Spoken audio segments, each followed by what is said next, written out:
Legislators want to put more teeth into laws against pet owners whose dogs bite people. I spoke to the family of a man killed by a pack of dogs. They tell me dog owners need to be held accountable. Dog attacks leave victims with more than just physical scars. Many say they're traumatized and live in fear.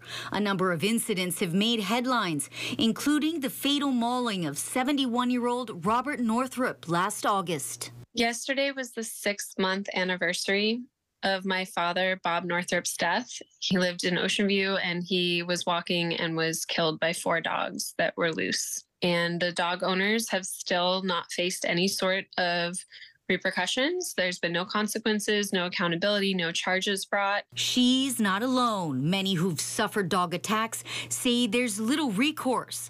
I met with Stephanie Kendrick from the Hawaiian Humane Society, who says the problem is the lack of adequate rules relating to dangerous dog incidents.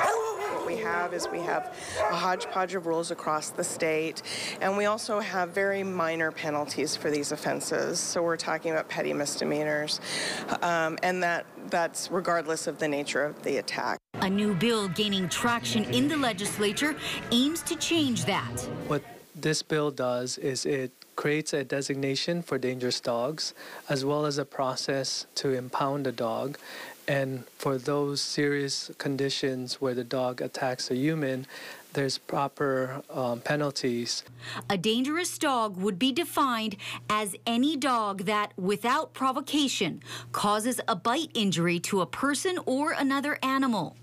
The bill does not target any particular dog breed. It puts the responsibility on the dog owner. What we don't want is dogs being punished for natural behaviors. So somebody comes onto their property, it's a stranger, and the dog reacts negatively. Well, that's kind of the dog's job. But if the attack is unprovoked, Iligan says the dog owner could be charged with a Class C felony. And he says if the victim dies, the dog could be put down and the owner could spend up to 5 years in prison. We need to encourage proper responsibility for dog owners.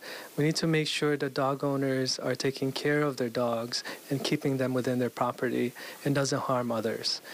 Matson knows nothing will bring her father back, but says stricter laws will help give their family some closure.